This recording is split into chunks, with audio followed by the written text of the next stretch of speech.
Hi friends, welcome back to the channel. I hope each and every one of you guys is doing well today. Forgive my raspy voice. I'm getting over something, right?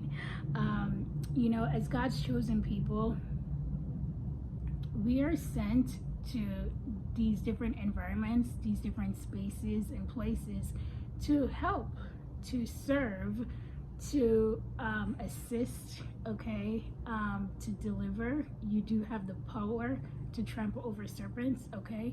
We're sent to bring change in environments, okay, in the places that God has sent us, right? You're basically on an assignment. You're as God's chosen people, you're constantly on assignments, right? That's why he moves his people around all over the place, right?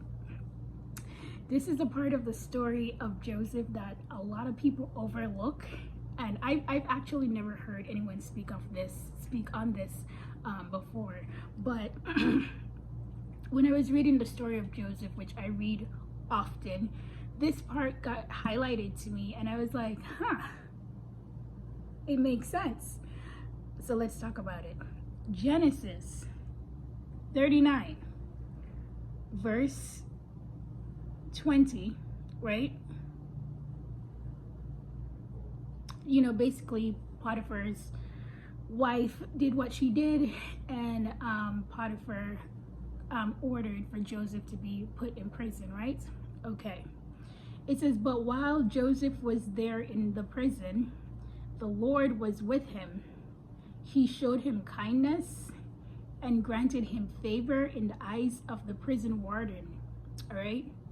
So the warden put Joseph in charge of all those held in the prison, and he was made responsible for all that was done there. The warden paid no attention to anything under Joseph's care, because the Lord was with Joseph and gave him success in whatever he did. Oh my gosh. That whole verse, couple of verses, is so prophetic. Don't miss this, guys. All right. So here's Joseph, got thrown in prison, for something he did not do. All right. And God showed him favor. So even in the midst of adversity, even in the midst of a prison sentence, God, there will still be favor on your life. When you have favor, it doesn't matter where you're at. You could be in the pit, there's still favor. You could be in a prison, there's still favor. You could be in the desert, there's still favor. It doesn't matter where you're at, there will always be favor over your life when you are favored by God. So God basically allowed the prison warden to grant Joseph favor, right? Trust me, I'm getting somewhere with this message, right?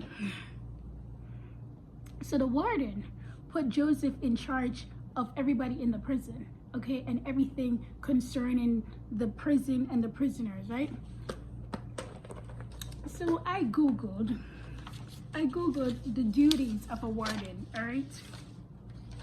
And basically, a prison warden's role is security and safety, all right? Management of the inmates, management of the staff, management of the facility, the budget, etc., right?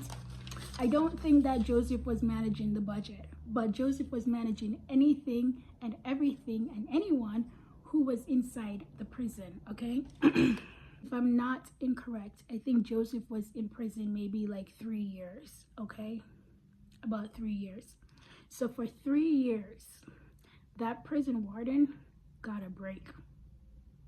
You are sent in that environment to give your manager, to give your employer a break.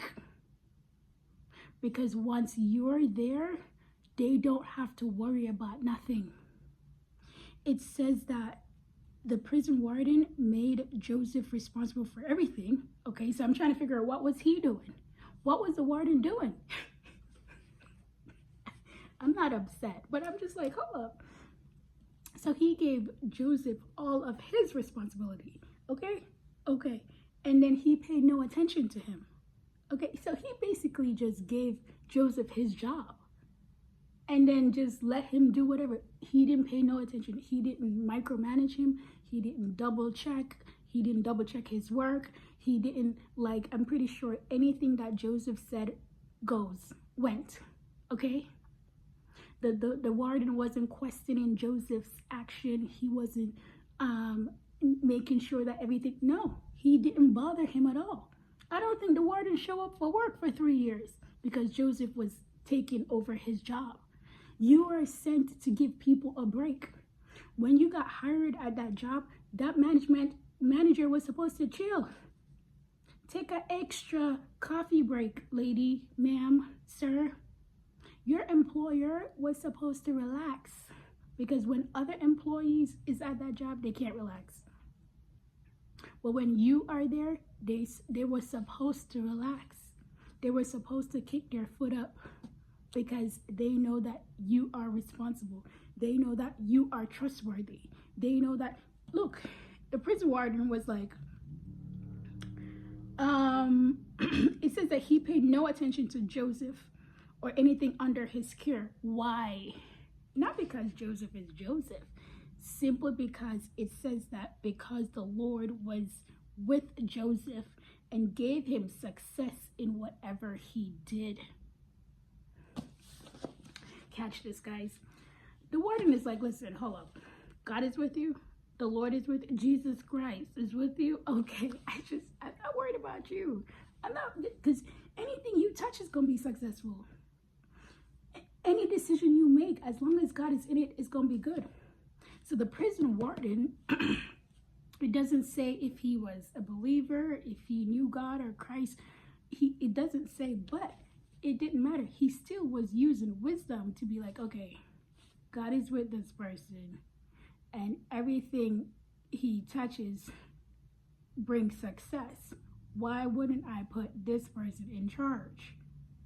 Let me tell you something. A lot of people, they're not using wisdom, which makes sense because wisdom comes from God and they don't know God, right?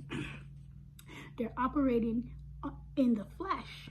When a chosen one, when God's chosen people come on the scene, instead of being like this prison warden to be like, hold up, God is with them, so I'm gonna put these people in charge.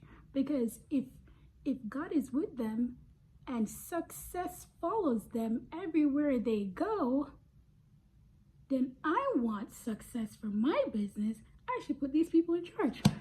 Instead of thinking like that, they think in the flesh, which is they get intimidated, they get threatened, they get, they think that you're trying to steal the light and steal the show and steal the spotlight, and they start allowing their demons to come forth, and instead they mishandle you and they attack you and they abuse you. Basically, there's a lot of emotional abuse because a lot of these people tend to operate in a narcissistic spirit. All right. Because you're operating in the flesh. All right. This prison warden is like, nah, for 3 years or more, this prison warden got a break from his job. Because if Joseph was doing his job, what was he doing? He probably still showed up. He's the type of person probably showed up late, left early type of thing, because he's like, okay, well, JoJo is here. I don't even have to. No, I'm not. Good for him. A lot of people, a lot of managers, a lot of employers, they're crying out to God, whether they believe in God or not. They're crying out to somebody. Send me someone. Send us someone. Send us someone that is capable of helping us run this business. Send us. They've been crying. And God sent them you. God sent them you. And what did they do? What did they do? They allowed their flesh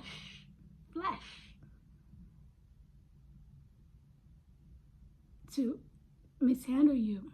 Instead of fighting God's people out, you want to welcome them in because they're sent to make your job easier. Okay, that's a message for somebody. That's a message for somebody. All right?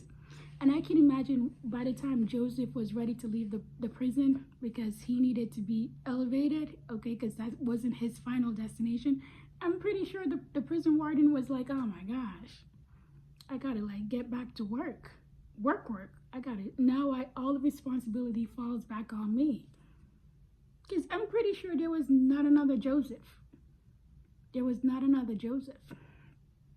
All right, so that was the message, guys. I was just like, God, you're so amazing. You're so amazing. That even in the midst of unfairness, even though Joseph was placed in prison for something he did not do, God still found favor in him. God allowed someone else to find favor in him, because the prison warden could have been mean to him. The prison warden could have been a jerk to him because of what he went into prison for. He basically went into prison for an attempted rape. See, that's another thing. Even when people slander your name with lies, even when people tell lies on you to make you look bad, God can whisper into the ears of a prison warden. He can whisper into the ears of a teacher. He can whisper into the ears of an employer. He can whisper into the ears of somebody that he needs to help you.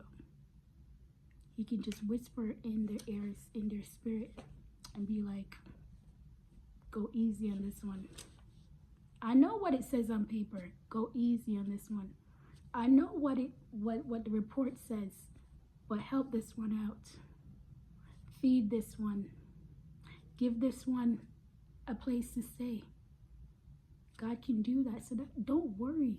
Don't worry about the slander. Don't worry about the gossip. Don't worry about the stuff that people say about you that you know is not true. Don't worry about that.